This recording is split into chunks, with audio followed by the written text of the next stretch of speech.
Beacon, Fridays at 6:30 EST, with your hosts Michael Seville and Joel Simmons.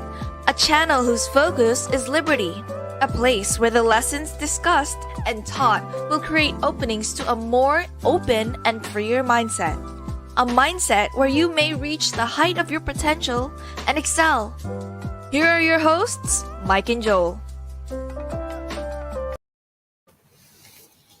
What's going on? What's going on, brother? All right. How you doing, man? I'm doing a new location. You got every time I turn around, you got a new location. You've been in 3 different locations the last 3 episodes. Moving and shaking. Love to see you. Glad to see you back. What's going on, people? Welcome to Community Beacon. We are live and in the building at 6:30 on a Friday evening. We are coming to you. Real quick, let's get this housekeeping in order because we have a knowledge-filled show for you guys, and I can't wait for us to get into it. Like and subscribe. You know the deal. Like, subscribe, share, comment, engage. We are here to spread the news, to spread the light. And of course, I have the host with the most, the Joe Simmons of the Tenacity Foundation. I feel like we need to have like an applause button like that. I heard the echo. So, I didn't know that we had that sound effect. Anna must have added that in when I wasn't paying attention, but I definitely heard the echo and I appreciate the echo. Yeah, man. So, hey, we're still moving. You look great with your jacket on, doing the stand-up position. That's your new thing. I like it. Really coming forward with this thing. Hey, y'all, listen to everybody out there. Don't forget the Real Estate King coming up live every single Monday, right? 9:00, Motivational Mike Mondays. You got to get there. You got to be there. I managed to get myself in there with my mom while we were out there in LA, dropped in just real quick to speak with Mike. He was doing some great work on this past Monday. So we enjoyed that. If you didn't check it out then, check it out later after the show. Also on Wednesdays, we're doing the It Starts With Me, 12:30. So we got great shows lined up. I think we have a young lady that's going to be coming out of California coming up soon. And we had Anna Lee. She showed up and she gave a wonderful testimonial. Really enjoyed it. She's a bubbly young lady. Normally you don't see her. She's in the background doing her thing. But shout out to Anna. Yeah. There goes Kevin. Kevin's shouting out again. All right, we appreciate Kevin. And then, of course, right here, back every Friday, 6:30 with the Community Beacon, where we look to help other people as well as ourselves to continue to elevate the mindset so that we're able to see through the differences and be able to reach the highest version of ourselves and then excel from there. So we're hoping that you all are enjoying all these episodes in the year 2022. All right. It's not, what was it? February 2022. Man. So we're heading into the second week of February. This year's not playing. It's time to get going. It's time to get moving. Time waits for no man. Last week, so let's get into it, guys. Last week, we kind of we started off what we'll be going over this month. This month, we'll be talking about the pressures and stress. Last week was a videotape. The brother was in California, handling some business. And so now we're kind of getting into it. So what we're doing is we're creating a construct. What do we call it? A structure, a theme, a framework in regards to how we're going to deal with and handle structure and also give you guys some good takeaways of how you can start to deal with and harness it to make it the best of your ability. Of course, what we're going to kind of be talking about and getting into is, because pressure can either do what? Like we said last week. Burst pipes? Yeah. And the analogy is it can burst pipes or it can make diamonds, right? We can use pressure to burst pipe or make diamonds. I don't know about you all. We want to shine. Yeah, that's it. Yeah. We're here to shine. Go ahead, brother. Yeah. No, I'm with you, man. Keep Okay. rolling. Keep rolling. I didn't know if I was cutting you off. I didn't know if I was cutting you off, but so that's what we're here to do. We're here to shine. We're not here to burst pipes. So we're going to get into the actual framework. It's going to be 7 cues that we're taking. The top 4 cues are the actual steps, and then we can kind of break it down into the last 3, which you can kind of go either way with even with regards to cues. So they're not necessarily in order, but these are things that we're doing to help to allow us to harness the pressure. Because regardless of whether it happens or not, you are going to get pressure. One of the ways that we kind of imagine it, and imagine if you can think about it, is like taking off in an airplane, right? And essentially at first you're going to start to gain momentum. We're gaining momentum. And I know a lot of us can start to see these things, these themes within our life. Like we're taking off, we're gaining momentum. You know how much power it takes to start to gain momentum? And then as you take off and you start to fly into the air, the higher you go, the higher the pressure gets, right? That's why you have to make the adjustments in the cabin, because we're not meant to be 20,000 feet in the air, 30,000 feet in the air. Our bodies aren't meant for that, especially being used to where we are. So now as we start to take off, we're going to start to feel that pressure. And what we have to do now is we have to adjust it within ourselves. We have to adjust the cabin pressure within ourselves. And then we spoke about it yesterday. Even while you're in there, you're adjusting to the pressure. Guess what happens? And the brother brought it up. You start to hit turbulence. And I'm sure the brother didn't hit any. Did you hit any turbulence on your way to or from California this week? Yeah, we did it. We did hit some turbulence. So, go ahead, brother. No, I just want to say the thing about it is, in the form of turbulence, when you're thinking about it as an airplane and getting up there and hitting those rough pockets, where the air differential is different and the plane begins to feel it. Crazy part about it is that thinking about it through the analogy aspect of it is that even before we took off, there was still some turbulence. There was one instance where they loaded up the plane wrong. And so the front of the plane had too much weight and they couldn't take off. So they had to pull us back into the gate, reload the plane. And then they came back and they're like, hey, listen, turns out that while we were out there waiting, trying to figure out what had happened, we used 1,000 gallons of gas, of fuel. So a jet fuel. So now we need to also take time to refuel this thing. And then what ended up happening is that the multiple people inside there, they became turbulent. They were very upset. They're like, well, let me off. I got to get over here. I got to get over there. So they caused the delay. So I just think that when you all are thinking about this analogy, think about it in the fullness of the ramifications of what is going on and how you have to be able to turn that into your diamond. You have to be able to take all those different types of pressures from different places and elevations. And if you use them successfully, if you harness what you're going through to make you better, it will make you better. And I believe that's where we're heading with this entire series that we're doing in the month of February. I'm excited. So let's get into it. One of the first and foremost cue of identifying pressure, we're going to get to identifying. And we talk about this all the time. Like awareness is key. Awareness is key. If you caught our last show, we kind of started talking about, not recognizing some of, when some of the stresses that goes on within your body in regards to your blood pressure. So if you remember, if you go back and you check out that story, just to bring you up to speed, of course, Joel is a certified EMT firefighter. He's the first one on the scene, one of the first ones on the scene, first responders, etc. And oftentimes, and this was a question that I asked on the last show, was when you show up, how many people actually know what's going on with them by the time you get there? And your response, brother, was that this happens often, and then this tends to be by the time he gets there, obviously it's the straw that broke the camel's back. But some of these people have been experiencing these symptoms for weeks before you got there? Yeah, weeks, sometimes months.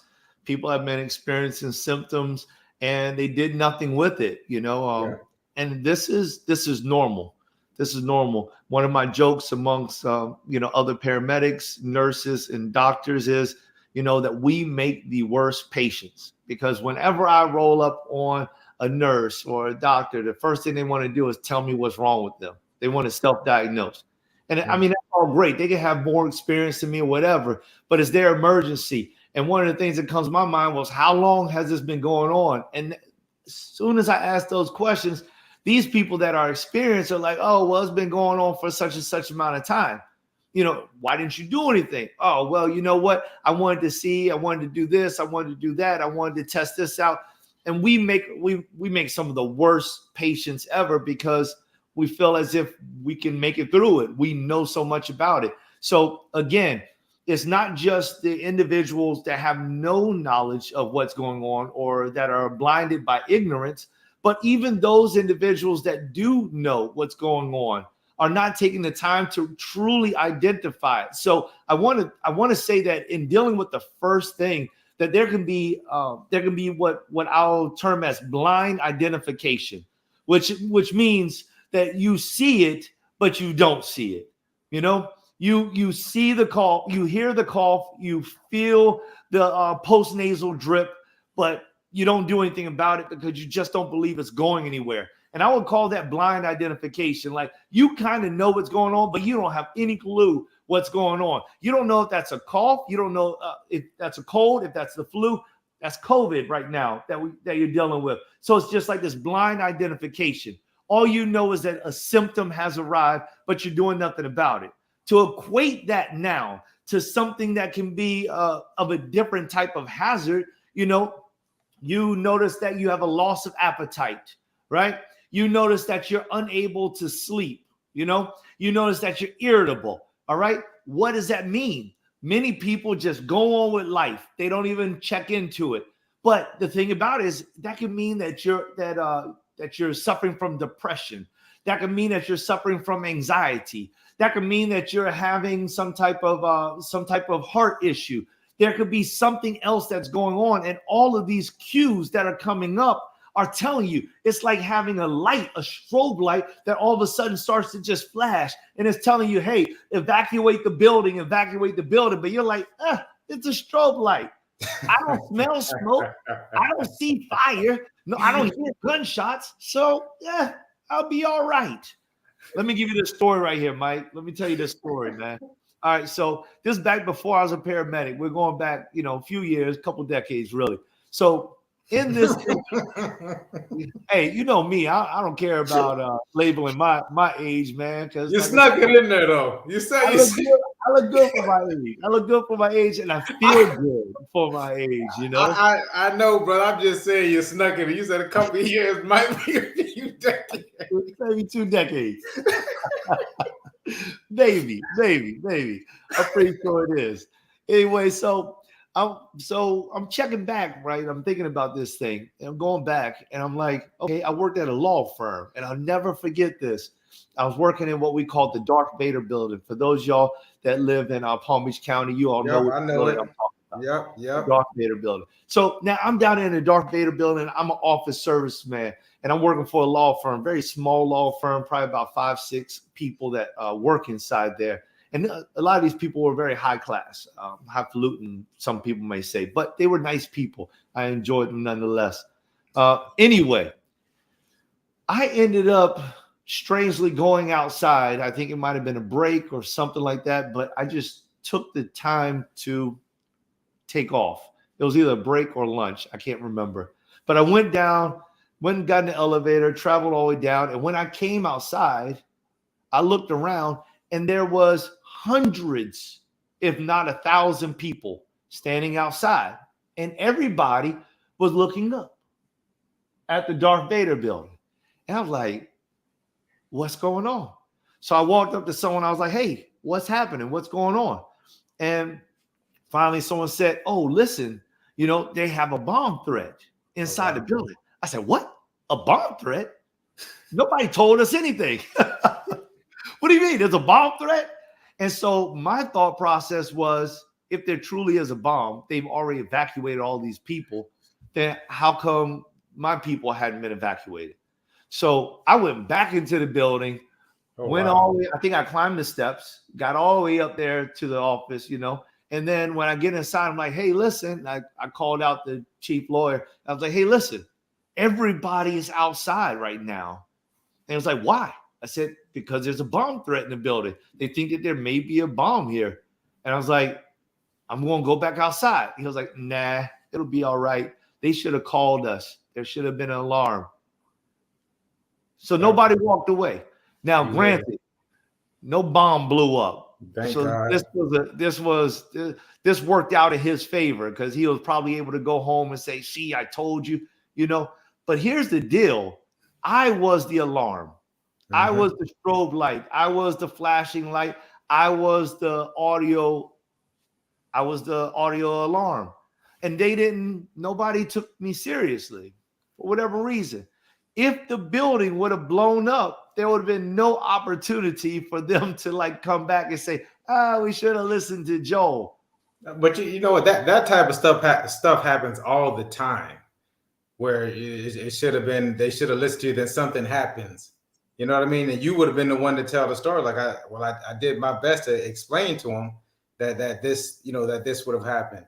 Here's my curiosity, in regards to him, and even moving it on to other people who have these issues. Like when you're showing up as an EMT, showing up to see what's going on with these people when they call at this point in time, after already suffering for 2-3 months, and this definitely has happened in my life in regards to people suffering for several times and still moving through it.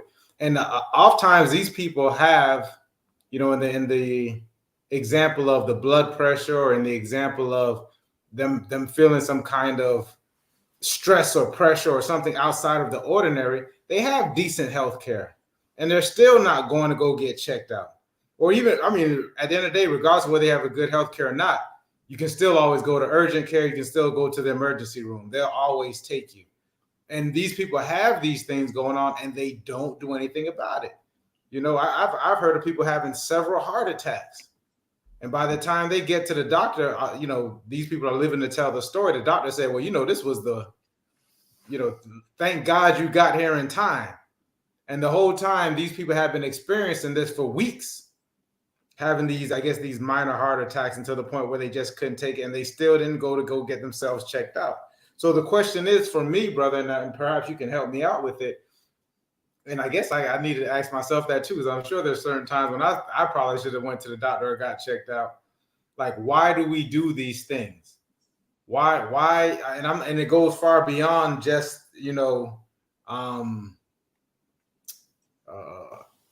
not knowing, because I'm pretty sure there's times when we know we need to go see somebody and we still don't go to see it, because I think sometimes some people just don't want to really, really know.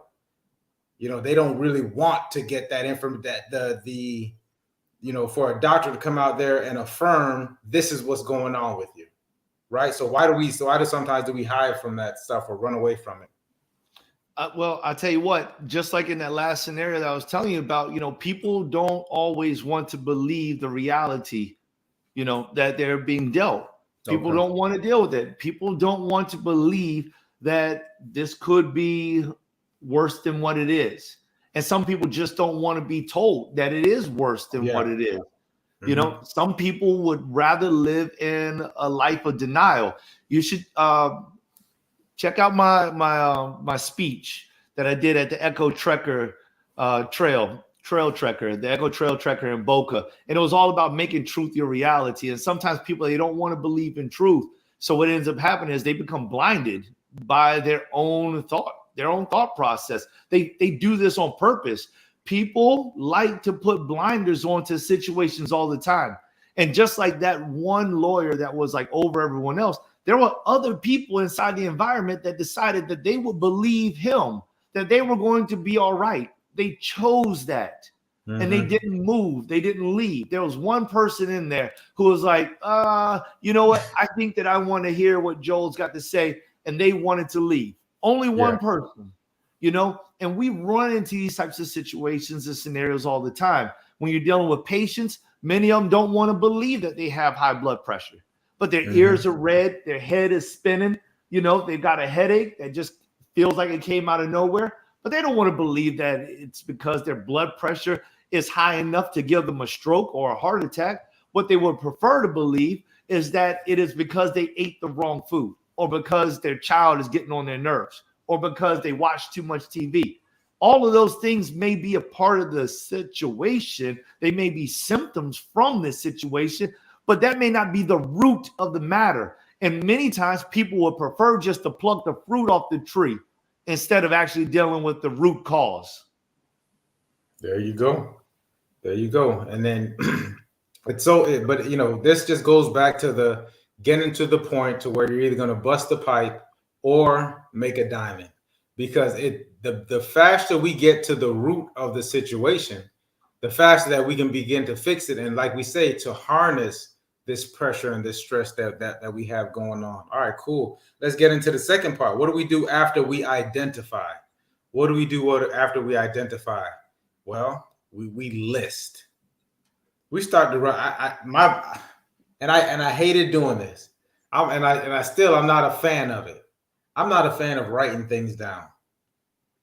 I was never into it. There's some people who can do it. I've seen people who are, they're sticky notes fanatics, and they've got sticky notes everywhere. They're writing stuff down. They're listing things down. This is what I found. What I found was oh, awesome. Look, what I found is that, wow, what's going on? Okay. What I've started to find is that when you don't write things down, when you don't put things on paper, when you don't list things that are troubling you, when you don't list things that are worrying you, it starts to get blown out of proportion. Because what happens is that your mind, subconscious or otherwise conscious, it seems to me, can take off and start running. They take off and they run with it.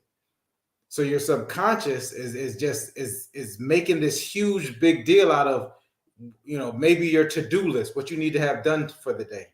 Your subconscious might be making stuff of things that are, that you're fearful of. When you start to put things down on paper, you can start to see you can actually start to, and we'll get into prioritize, but you can start to say, okay, well, this is how I'm going to break it down.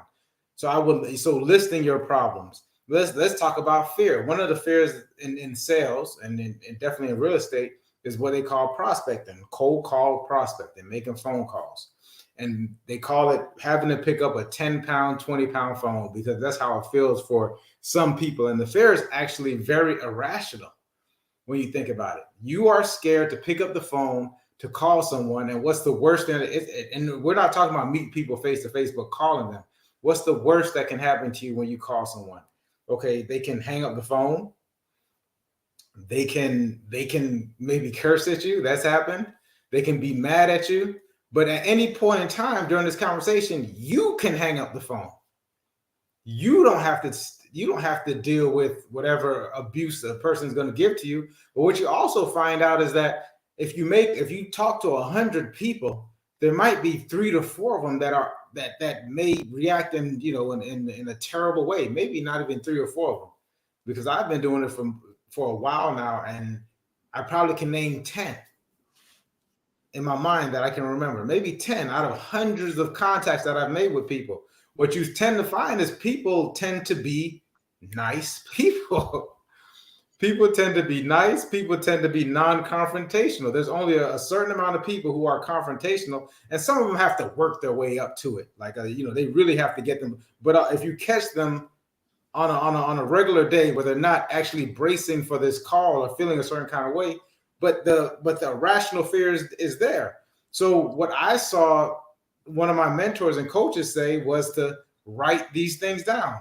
Like, what do you think can happen to you? And then when you write it down and you look at it, it's silly.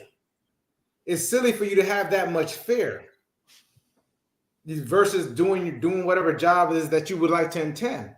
The fear versus the results, the rewards of it, they don't add up. Because here you are not being able to pick up the phone, and This phone call can potentially make you thousands and thousands of dollars, but for fear of not, what may happen, but writing these things down. Then, we kind of spoke about the list before you got off, brother, was sometimes you wake up in the morning, and if you don't have a plan, if you don't have these things written down, your day may seem like, I don't know how I'm gonna get all these things done. There's just no way. And you can go through that day with that whole sense of anxiety. Like, I just don't know what I'm gonna do. I don't know how I'm gonna get these things done. I don't know. This is just not possible. Then you write it down, and then you can start to basically writing it down, you start to make sense of it. Like, it's easy starting with that. That's what happened when you start to list these things. So let's go back to this pressure or this stress. Where could it possibly be coming from? Is it someone within the household? Go ahead. You sound like you want to jump in. Yeah, no, I mean, because it's like the perfect setup. What you're saying is like the perfect setup, right? The list is so important. And, for everyone out there that's listening, as well as, for us to internalize this thing, when we started talking about a dynamic task list, the DTLs, right? We were talking about what you need to do in order for your ultimate vision to come true, right? From the very beginning, we quoted the scripture, Habakkuk 2:2, write the vision upon the tables, write the vision and make it plain upon the tables, so that he that readeth may run. This has always been a part of our motto, our philosophy. We follow that, This is something that's huge for us. And more, we write even more down. So now when we're starting to talk about pressures, this is the reason why the DTL is so important, because you're going to have a priority list. But how many people are writing down a list of the things that are actually causing them to become deflated, causing them to the things that are challenging them? Many people aren't writing down these challenges that they're facing inside of their life. They're just going through the motion. It's the same thing as, driving a vehicle, and you look on the screen, and the screen says, that you need to adjust your tire pressure. It gives you a signal. Your TPS is giving you a signal. It's telling you that you need to take care of your tire pressure. Many people will listen to that alarm over and over again until eventually one day they get a flat tire. And the first thing that they say is, well, I kind of did see that the alarm came up. It's too late now. You got to buy a new tire. You're stuck on the side of the highway or in, and God forbid, some desolate area. And now what are you going to do with that? It's very difficult. Had we created a list for our vehicle, hey, listen, it's time to go ahead and get an oil change. It's time to go ahead and take care of the tire pressure. It's time to rotate our vehicle. Many people's vehicles will last a lot longer. If we're doing that inside of our lives, hey, listen, I feel tired all the time. Well, what are some things that could be making me feel tired? Well, and I am staying up till 1 o'clock in the morning, and I'm attempting to get up at 6:30. That's a problem. Okay, write it down. Well, I'm not really drinking enough water, but I drink a ton of caffeine. That's a problem. Write it down. Well, I'm only eating one time a day, and when I do eat, it's mostly like donuts. That's an issue. Write it down. These are things that you're going to have to start working on.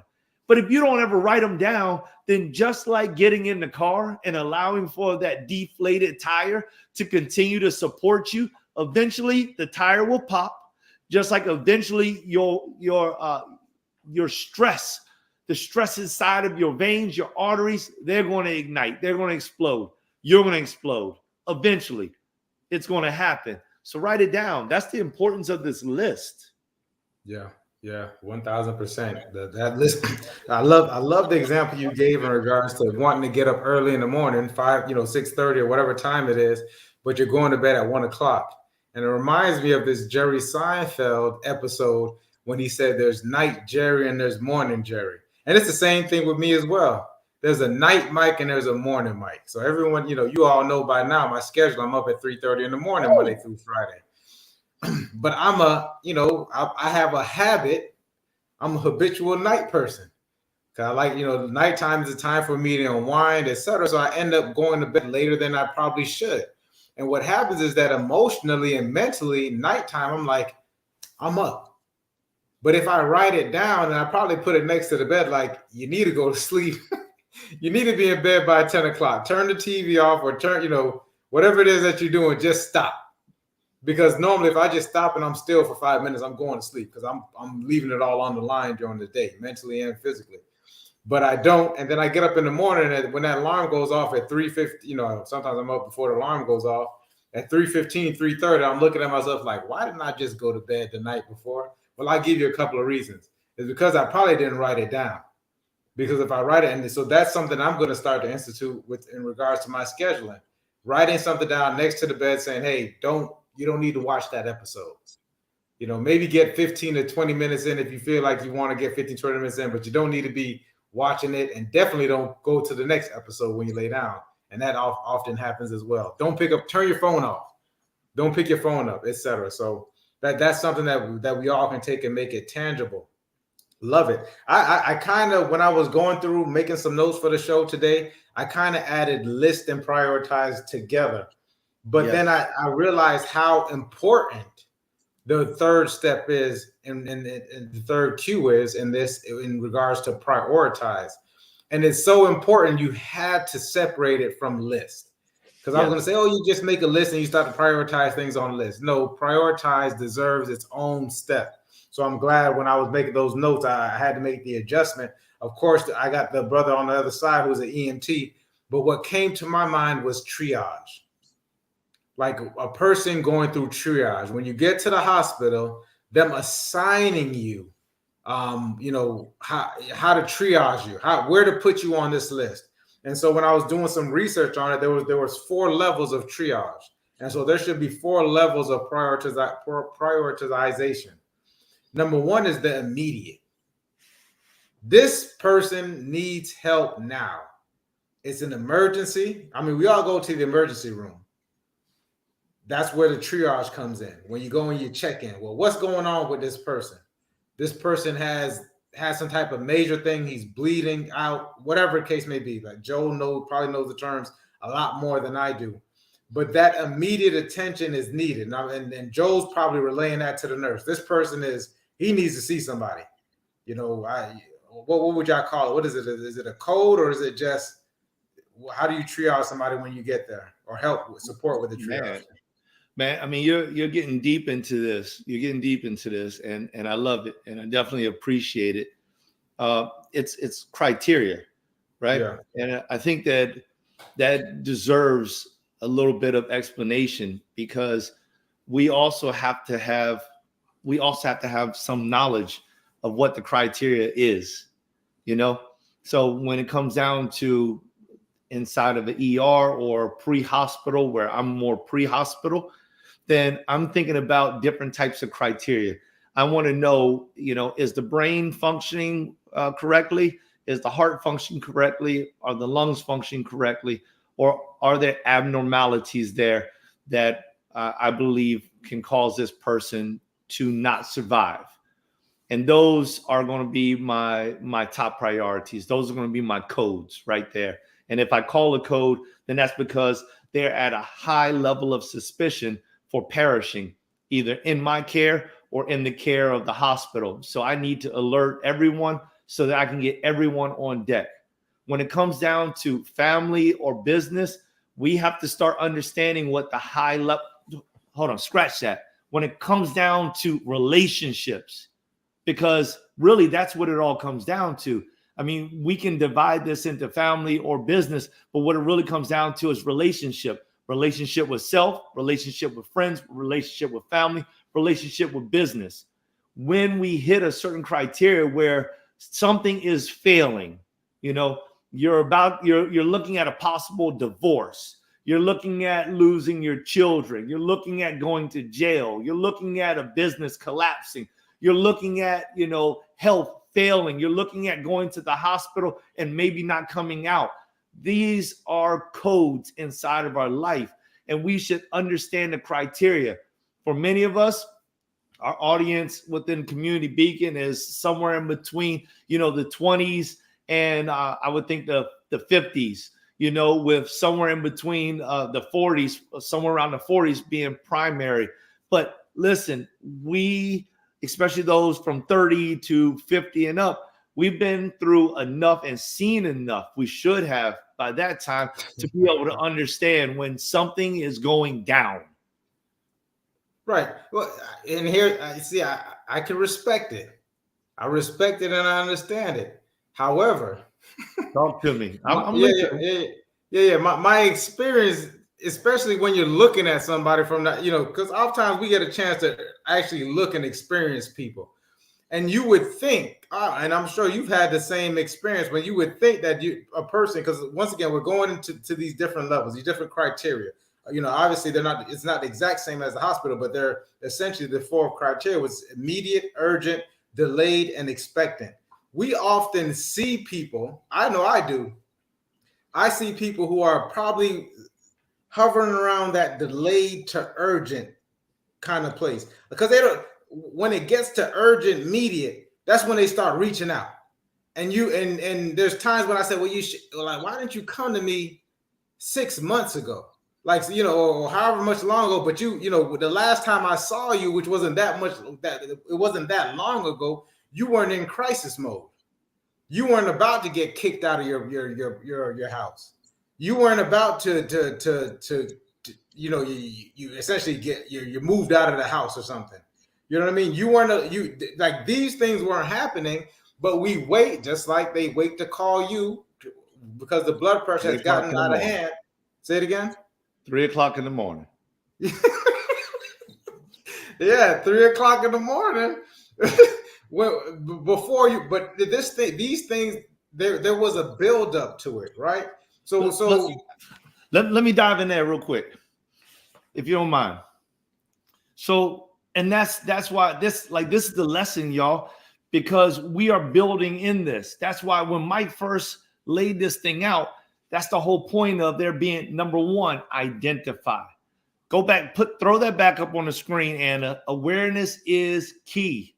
Yeah. You know, so like when you have to identify, if you're not identifying, if you're not being aware of the things that are going on, if you're not learning along the way, remember, go back to legacy building, and take some of the notes that Mike and I were talking about in legacy building, right? About knowledge, about passing of information, you know.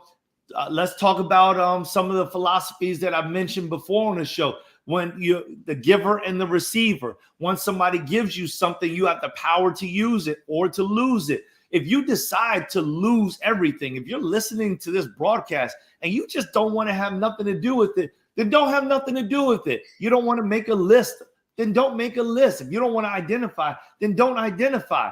And 10 years from now, when you start to see the signs and the symptoms and you decide to wait to call Mike at 3 o'clock in the morning or call me at 3 o'clock in the morning or somebody, then you got to understand this is your fault.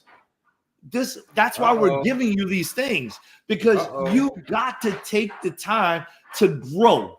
That's what we're talking about. It's time to grow. It's time to take on responsibility. It's time to be empowered. It's time to go to the next level. You know what I mean? And I love it. And we're going to get even into it because we're going to go deeper in regards to how we're growing. Because, okay, cool. A lot of these concepts are new to a lot of people. And even when we put together this framework, it's interesting because you have to put the framework down. Like, this is the same thing, like we're talking about writing it down, because we kind of go through these steps, but it's very important to have your list of steps actually written down so that we can go back and refer to it. Just like when we had the chapter in regards to legacy, or we had our month of legacy in January. Go back and check out the legacy steps. Shout out to Kenyatta Conway. Kenyatta says, my thoughts, there are a lot of factors. Of course, Kenyatta. One depends on one's priorities. 2, their values, what's important to them. 3, past experience. I think past experience is huge. Kenyatta also says, if you don't value the dignity of yourself, you won't value the dignity of others. You definitely have to have that self-worth, Kenyatta. Shouts out to Kenyatta, always coming in and engaging and adding to the the conversation, because we have to have these conversations. But Mike, this is exactly what we're talking about, because you can't get to your priorities until you have to have a level of awareness. It's hard to prioritize something when you don't even know who you are. It's hard to really say, well, this is more important than the other thing. It's hard if you haven't taken in your experiences. It becomes very difficult. So that's why these things are that's why these first 4 things are so important, to take it just as they are. Identify, list, priorities, and then you can start to activate. It's extremely important, because this is, now granted, some of these things may come, 2 at a time, because you're developing well, but some of them may take a little more time. But as you develop, you're going to be drawing from those past experiences, and hopefully you get to the point where you can develop from somebody else's experiences. Like, since I've known Mike, I have developed based off of his experiences. There's some things that I've never gone through that Mike has shared with me that I'm like, okay, so I can do it because brother did that. He just did that. I don't need to go and travel over here to do that. He just told me, this is all you got to do. It worked for me. I believe him. So why do I need to go do that? This is like dealing with family, brother. This is why we share what we share with our children, right? Because we want them to learn from us, so they don't have to repeat the mistakes. But if they want to, it is what it is. I hope they don't. I'm gonna tell you, in that regard, that comes to the relationship and being able to communicate it effectively, and also have a lot of sort of integrity. Integrity is huge when it comes to that, because obviously our kids are watching us more so than paying attention to what our words. And if they don't believe or trust or have the integrity or see the integrity in us, and that goes along for other people. That's why we try to live lives of having great character. I don't want, you're not going to go and see it. And if that is the case, let's have that conversation. But you're not going to go too many places and hear that Mike didn't say what he said, or Mike said something here and didn't say something here. 9 times out of 10, I'm telling it to your face. I'm working on just not. I'm so much just working on not saying anything, and even more so working on my face, so my face doesn't say it. Because sometimes my face actually says it. I think Kenyatta had another comment in regards to the sled, which I'm not familiar with. Sled work is the best work. Self-work. Okay, there we go. Self-work. She's on point, man. Kenyatta is always on point. Yeah. That girl is fire, man. Yeah, Kenyatta's been doing the work. You can tell the people who do the work. Yeah. They're not calling me saying Grand Rising King. They're not saying or whatever. They out here doing the work, and they can talk to you about this self-work. Getting out of, and you mentioned something earlier that I thought was awesome, was getting out of the victim mentality. You didn't say that, but essentially that's what it is.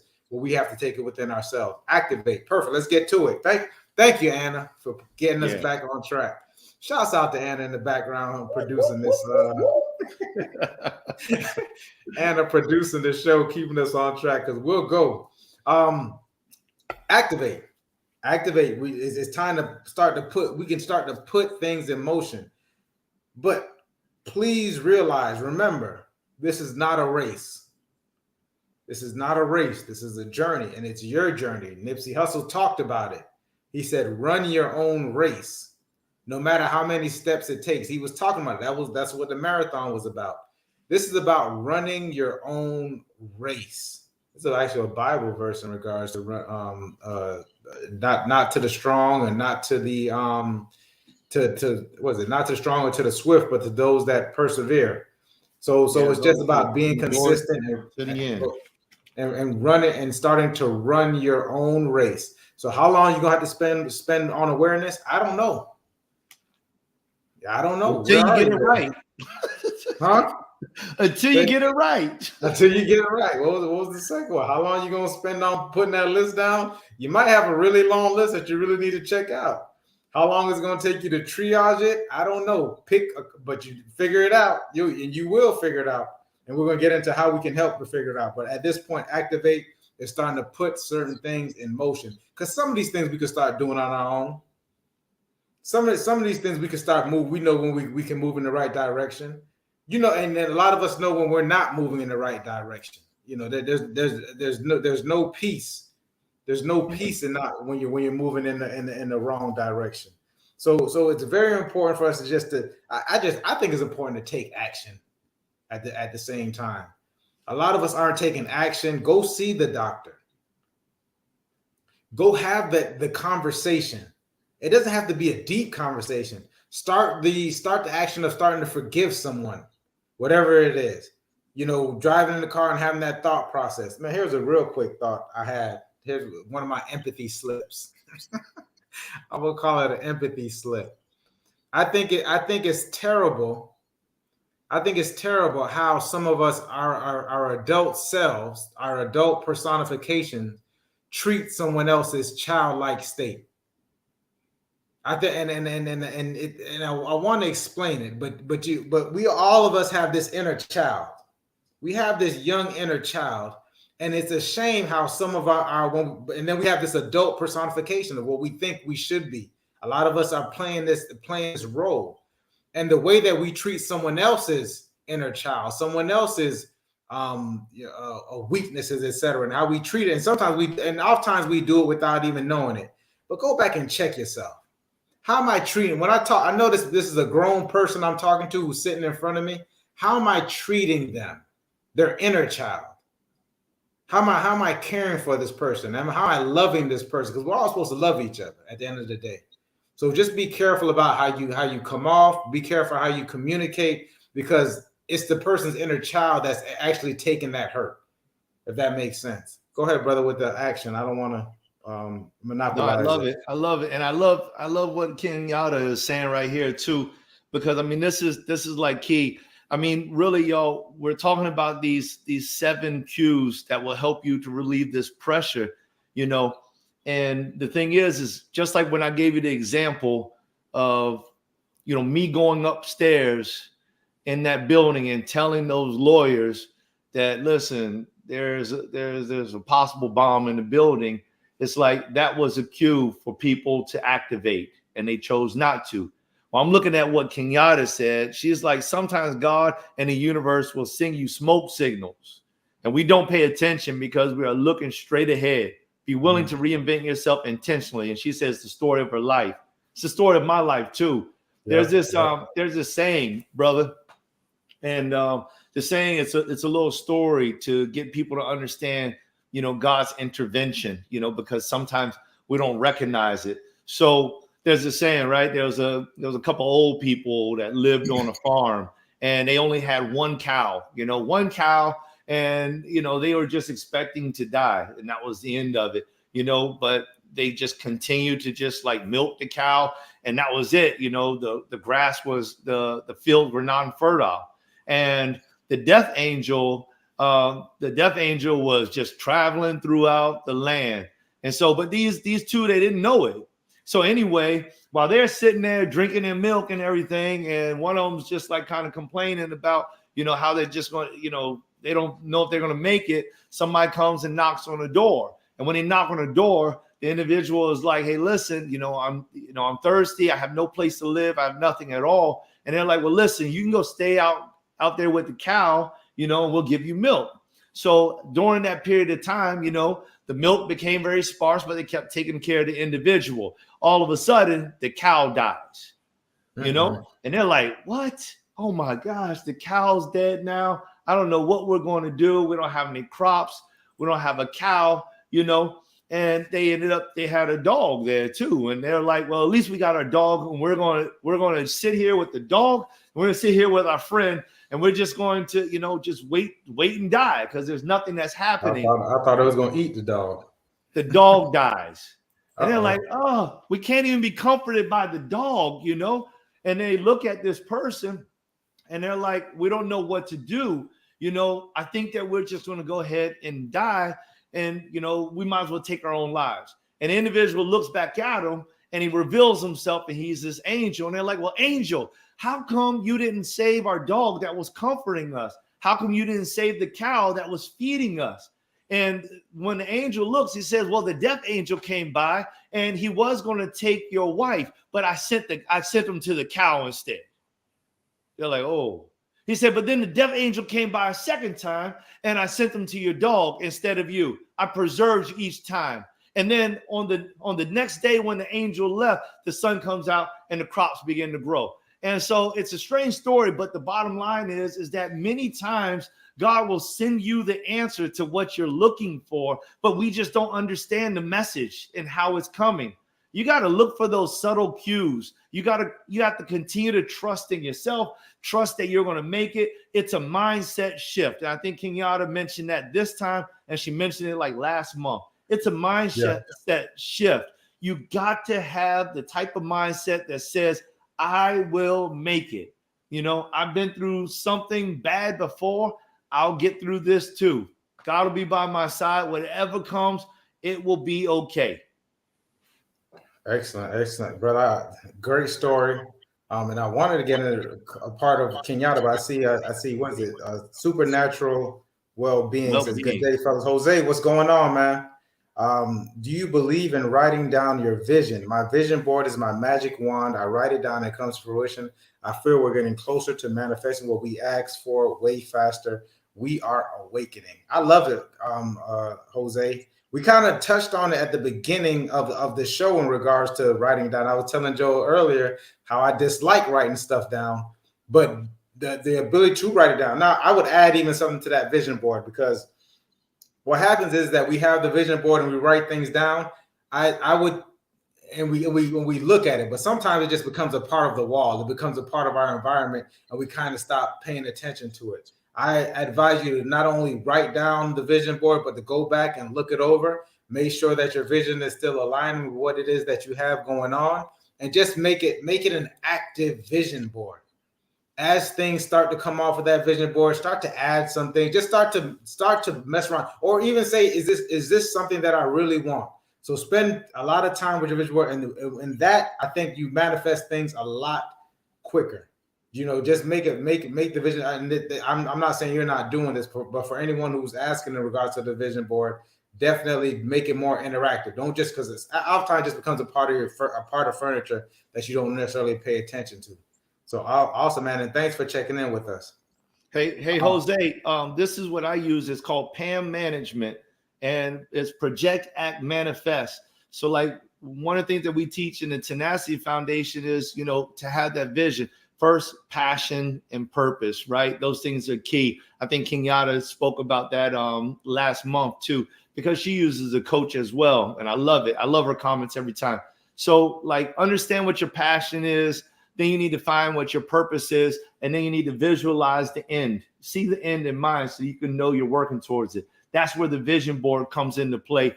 You plant that vision board. But once you have a vision board, just like Mike said, you should work your way back to the present day, you know, and create a mission plan. And that mission plan from here to the vision, you know, to seeing yourself, whatever it is, doing whatever it is, being successful at whatever it is, that mission should always evolve.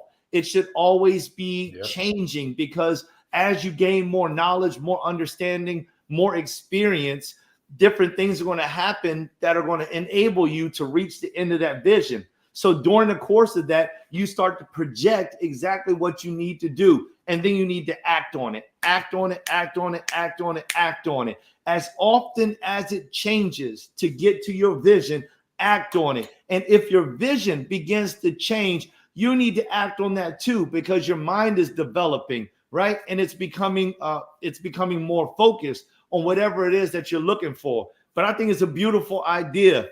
Yeah. And if those things help you, add a little bit of that to it. Pan manage it.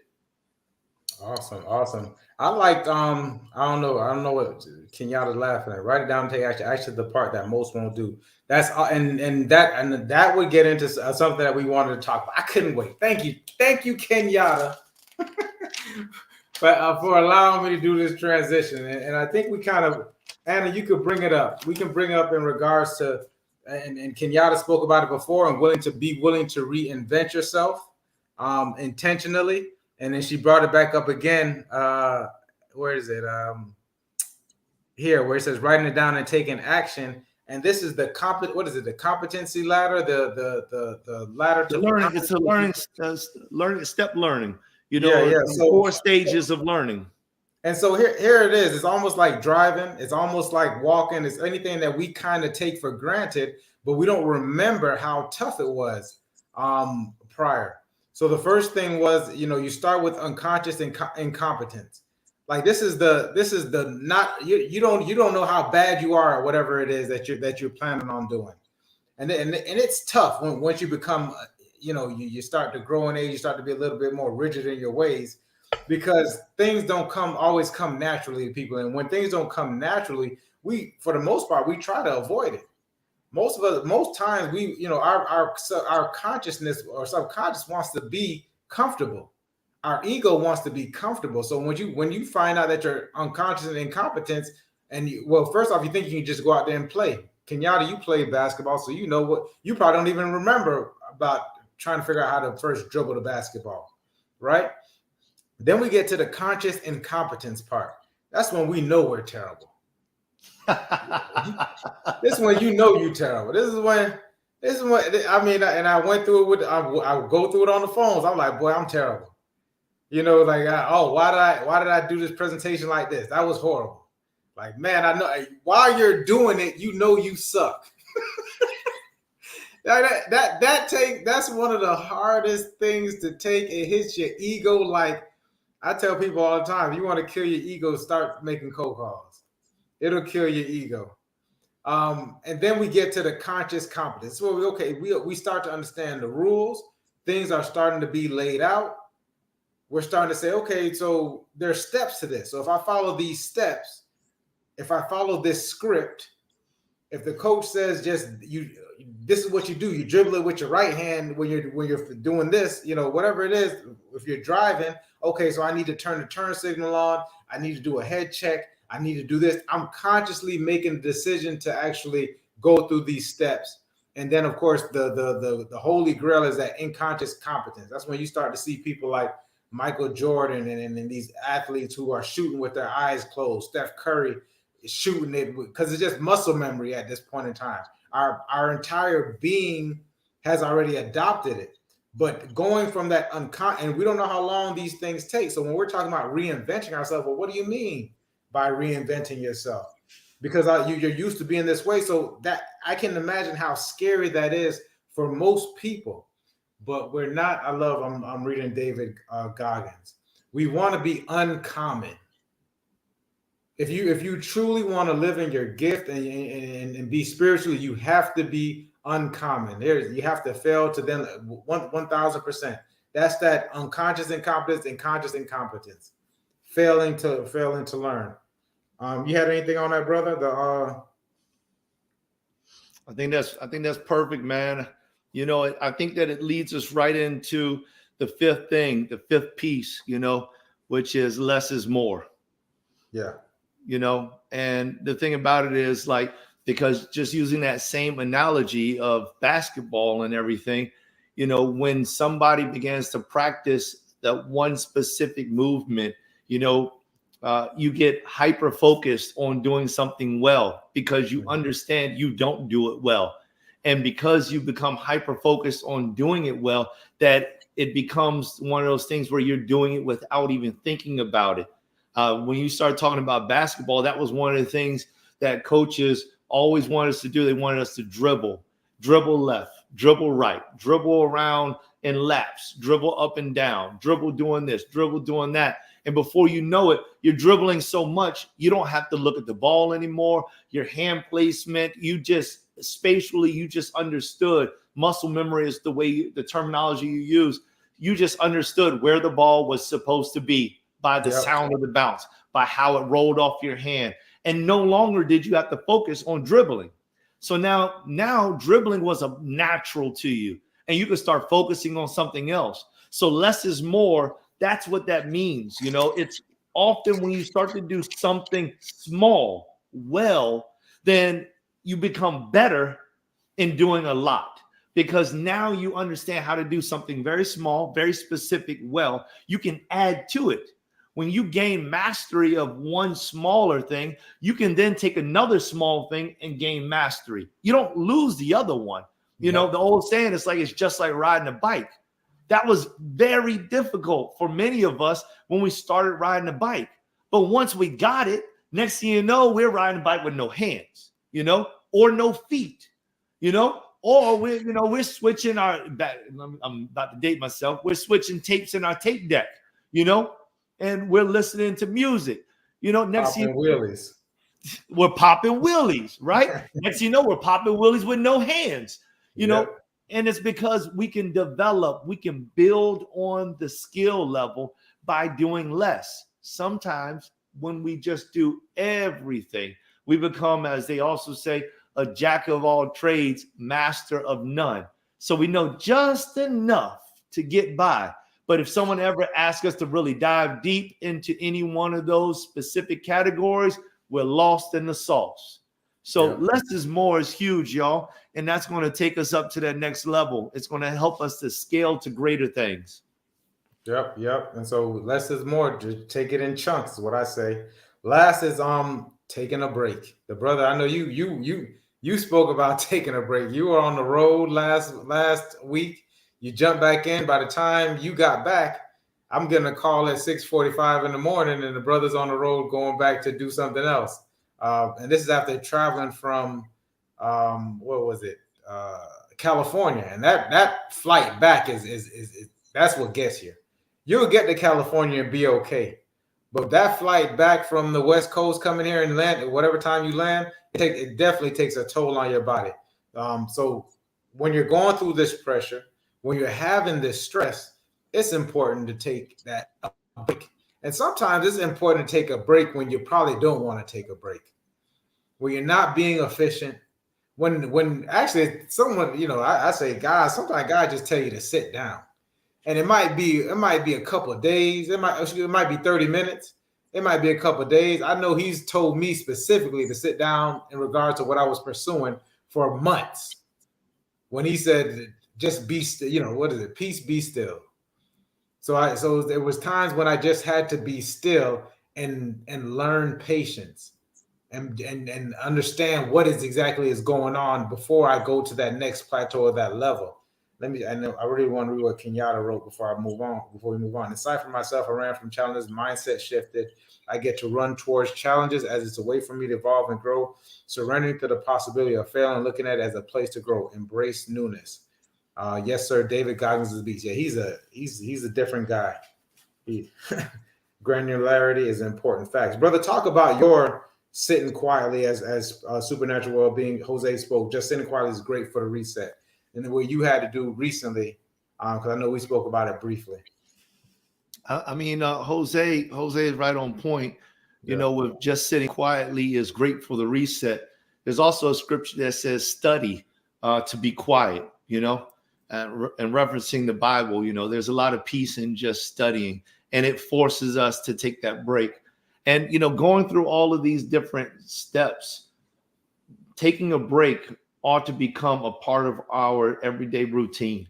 Many times be speaking with somebody and they're all flustered, they're frustrated, they don't know when they're coming or going anymore. And I just ask them simple questions. Well, do you have any hobbies? Go to the beach. Say, well, when was the last time you went to the beach? Oh man, that's when they remember. They haven't been to the beach in a month, in 2 months. And it's something as simple as just, make that a part of your routine, y'all. Make it a part of your routine. Make the time. And when you can't make the time, take the time.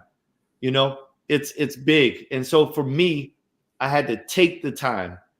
I received so much on my trip to Los Angeles. It was such a benefit to me that I had to take the time. And I didn't realize how much time I needed to take. But when I began to take it, I took it, and I just did the bare minimum, the things that I absolutely had to do in order to, fulfill what I had planned for the day. But whatever your goals are, whatever your successes are, they can wait one day. Remember, some of us haven't learned some of these techniques, and some of us are learning these techniques, and some of us are just starting to apply. But we had gone days, weeks, months, maybe years without applying ourselves to these techniques. The success is still there. The family will be there, God willing. All of these things are still available. It's not going to hurt you. Matter of fact, it'll benefit you if you take the time to rest. Even Michael Jordan, after a rough game, went and got inside of an ice bath and rested his body so that he will be available the next time he got on that court. Remember, you cannot be available if you don't take the time to give your body the opportunity to rest, to give your mind the opportunity to rest, your spirit the opportunity to rest, your soul the opportunity to rest. It's important. Take the time. Yeah, 1,000%. Shouts out to Kenyatta. She goes off to the gym. Appreciate you as always, engaging and adding to the conversation. Loves Jose said, just sitting quietly is great for the reset. Amen. Sometimes you got to get that reset, man. Take that time and take it from me, a person that goes hard 24/7. I'm telling you guys, mentally and physically, I'm pushing it to the limit. But there's times when I have to just sit back and take that Michael Jordan ice bath. Cool. So we get into the last part, which I think is one of the most important things, because this last number 7 helps you in each and every other cue that is there. And that's seeking the consultation of people around you, people who have your best interest at heart, people who are just there to help give and guide you throughout the entirety of whatever it is that may be going on.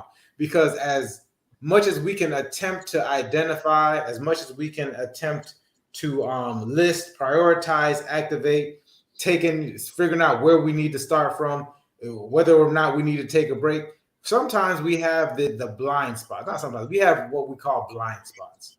The blind spots that we have, we can't see it. So no matter how much it is, there always has to be someone there. There should be someone there, some people there who can come and say, hey, listen, I saw that you did this. And it's out of the goodness of the kindness of their heart. I know if I go to Joe's going to take a step back, and he's not going to be a yes man. He's not going to say, well, this is, or this is right. You see him shaking. You're right about that. I get trouble with some of that because I'm not a yes man. If I go to Joe, I'm going to go get the raw truth. It's gonna be as far as much as information I can give him. He's gonna take that information. He's gonna be very quiet because he's gonna be going to his thinking mode, and then he's gonna come out and say it. And the best thing about going to Joe is that he knows how to say it and how to communicate it, so that a person can receive it. And listen, I may not receive it like right then and there. Like right then and there when he tells me. Sometimes I have to go away because I was probably listening to wanting a yes person, like you was right. But it's like, nah, brother. He don't even say no, brother. He just he might give me like an example. But he tells it to me, and I might say, listen, I don't know what this brother's talking about. But then I go back and I think about it because I don't want to hear it. And then it's like, okay, yeah, this is that view that I needed to see. Because I can't see it from that side because I might be in it. What's the song? What they say in the song? You can't see the forest through the trees because you're in it, right? So sometimes you're in it, you can't see it. You're blinded by how your emotions blind you, the tones, etc. But then you need these people to be around you. And I listen, brothers, especially brothers. I'm gonna speak to the brothers on this one. Because it's definitely needed. You got to find some other brothers that are like-minded, that have what things in mind. I'm not talking about trauma bonding. I'm not talking about people getting together just because we mad at a certain situation or mad at a certain group or whatever. Go around and get you some brothers that can give you different perspectives on life and have some of your best intentions. Like their intentions for you aren't anything but to make you a better person or a better man. Brothers, you got to get it. You got to hear it from someone who's going to tell you. I love my friends. I go to Beethoven. Beethoven will give it to me blood raw even when I don't want to hear it. Joel's going to give it to me blood raw even when I'm not going to hear it. So you got to have that. You got to have that brotherhood, being around people who are going to give it to you. That and I'm not saying that you need to go with whatever they need to say. Right. Tribe is important. Everything they say is not going to be, because you still have to make a decision within yourself. but you can't say that you didn't have all, other points of views or other ways. But that's my take on it. And of course, you might need some professional help too. So a lot of. Go ahead. No, I think I was liking that you just brought that in, because you might have to big up your circle. The answer may not always be inside your circle, and it may be. It depends on the type of circle that you're in at that point in time, right, Mike? I mean, yeah. The type of circle that we're in right now, you and I are in, is amongst people that are taking the time to gain. So, you and I are not having all of the same conversations that we had last year, because we've already gained. We are progressing, and we're doing the best that we can with progress. It doesn't mean that we won't make mistakes or haven't made mistakes. And it doesn't mean that we haven't repeated some of the mistakes that we've made prior to. But the conversation has changed and the mindset has changed. I mean, look, y'all, I don't know what, Anna, tell us what number we're at, episode we're at. It's like 20 something, the episode 20 something. And you wouldn't have seen us a year ago or 2 years ago. Just wait until you see us. I'm projecting this into the future. God give us the ability to be around here 365 more days. Wait until you see us then. The progression of who we are and who we become, because we are visually projecting greatness ahead of us. And we're giving out this, not just because we're the only ones, the sole provider of wisdom. It's not that. And it may not even be that it's wisdom, it's knowledge. Maybe one day we'll be able to look back and be like, man, that was it, man. That got us through it. Let me say it to you this way, and another way of saying it, because Mike used to tell me about his mentor, and that story used to just like get me. I mean, I was like looking. I was like, well, who's going to be my mentor? Because the stories that he was telling me were so great. But this is something that I did years ago. And when Mike was telling me about his mentor in business, I don't know if I recognized how many mentors I had that were guiding me in all of life. And so this scripture came up to me and I had started to use it constantly. And I want to share it with you all. I don't know if Anna can find it. It's going to be out of the book of Proverbs, the 3rd chapter, and it's the 5th verse. So if she can find that and put it up as a banner or, throw it up on the screen, that'll be good so you all can see it. But I'm going to tell you what it says. It says, a wise man will hear and will increase learning, and a man of understanding shall attain unto wise counsel. And I'll tell you what that basically means. It means that you are a wise person if you take the time to hear of knowledge and understanding and to gain from it. A man of understanding is the type of man that will seek out wise counsel. You look for it. You don't want to just have anything. And if you're anything like me, when people start to talk a bunch of nonsense, I shut my ears down. My mentor, leader of mine, Daddy Grace, he taught us that don't let your ears be a dumping ground. A lot of people are talking trash. And we use that terminology. You say, oh, man, I'm just talking trash. A lot of people are talking trash. Don't let them dump that trash inside your mind, because that trash will cause you to become a trash can. And trash cans are meant to be dumped. Amen. Listen, I'm loving it. And Anna just put up on this episode 23. That's why we started talking about Michael Jordan. And there you go, your episode. That's why we're up to episode 23. Lots of leaps and bounds. Just the last thing that I have to say in regards to seeking consultation, Joe mentioned it. Sometimes you gotta pay for it, people. Not sometimes, you should. And you should always be seeking it. I'm still seeking mentorship. I pay for coaches. I have to, because I don't have that. And it's not might necessarily be in my circle where I'm headed. So there's nothing wrong with this. I think we have, sometimes in our community, we have this thing whereas I don't need it. I could do it on my own, or I got it out. Whatever it is that you claim that you want to do. I'm gonna tell you what, no, it doesn't matter. If we're all trying to reach ascertain to a certain level, if I get to level 7 and you get to level 7, it don't really matter how you got there because we still on level 7. So if you can get something, you don't get any extra bonus points for crawling up there. You just get there and then you just realize that you got there. So why would you take a route like that? So the best investment you can make is into yourself. The best investment you can make is into yourself because you will be repaid forever. So always seek knowledge, seek it. Sometimes you got to pay for it. It is what it is because everybody's time isn't free, and you should be willing to exchange value for value, right? Money is a tool. Use it wisely. So give value for value. Maybe you have something that's worth more than money that you could trade with someone who can teach you something. You can figure it out too, but just figure it out. Shouts out to Supernatural Wellbeings. Yep, love them. Jose. Jose. Shout out to him for checking in, etc. Last thing I want to say in regards to this entire thing, these cues. And I was talking to Chris the other day, and he brought up something, so I'm going to give him the credit for it. I should take it, but I'm gonna give it to Chris the credit for it. We have to pay attention to our words, right? And so one of the words that he brought up was people are wanting to be strong. And when you attempt, and that's why probably a lot of this stuff that you choose not to identify, you choose not to list, you choose not to prioritize or activate, you choose not to do any of these things in regards to the pressure because you feel like you're just strong. And he said that it's better to be resilient than identify yourself as strong, because if you're strong, eventually it's something stronger than you.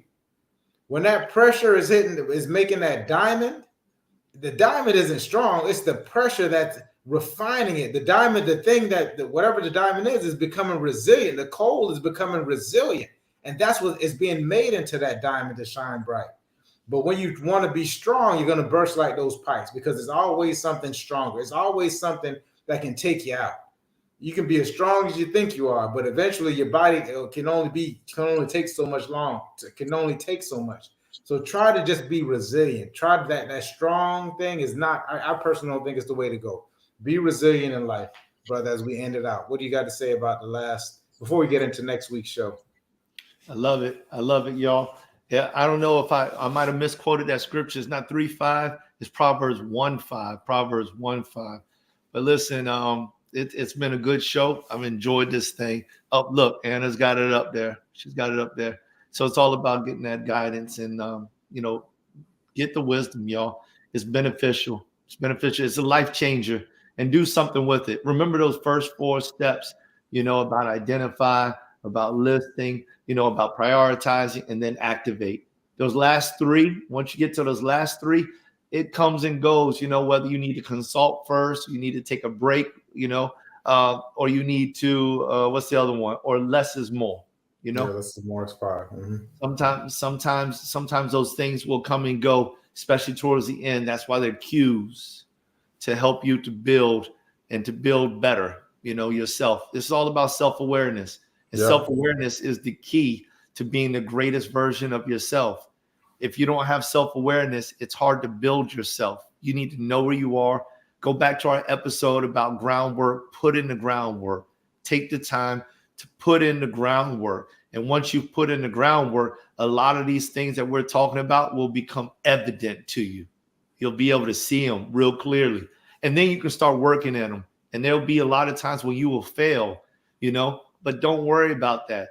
Fail fast, as a matter of fact. If you're going to fail fast, fail forward, because when you fail fast, when you fail forward, when you fail first, you have an opportunity, especially if you've done your groundwork and you are a confident individual, you have an opportunity to learn from your failures and then to rebuild better every time. Rebuild better every time. And soon you get to the point where you can actually learn from other people's failures. That's key, y'all. Big stuff. Amen. Listen, man, appreciate you guys always is checking in. Remember, Mondays with Mike at Motivation Mike at 9 p.m. on Mondays. It starts with me dropping every Wednesday. You drop it, 12:30? There we go. Starts with me 12:30. And of course, we got Community Beacon at 6:30. Thank you for Kenyatta. Thank you to Kenyatta. Thank you to Jose. Jose. For coming. Yeah. Shouts out to Jose for coming and checking in and having a conversation and engaging. For Also, the rest Marcia Baja. I'm sorry if I mispronounced your name. Marcia. Yeah. Shouts out to Marcia. Kevin. Kevin. Shouts out to Kevin. Yep. Early in the show. Listen, the rest of the week, the rest of the month, which we're going to be diving in. We just wanted to give you the framework of how we will be diving in. So we'll be using these 7 cues in regards to how we'll be diving in, getting into family and business for the rest of the month. And I'm excited about it. I think this episode will probably be one of the most helpful months that we've ever had in regards to not only your mental health, but your physical health as well. Go back, check out the first episode. We kind of got into how stress and pressure affects your physical life. So go check that out. Go check out episode number episode number 22. And then we got into 23. So love it, guys. Other than that, what do we got? Like, share, subscribe. We here another 6:30. We're here again, brother. Good to see you again. Can't wait to see you next week. Can't wait to see you guys next week. Yes. Love it. All right, y'all. Loving everything. Loving y'all. Take care.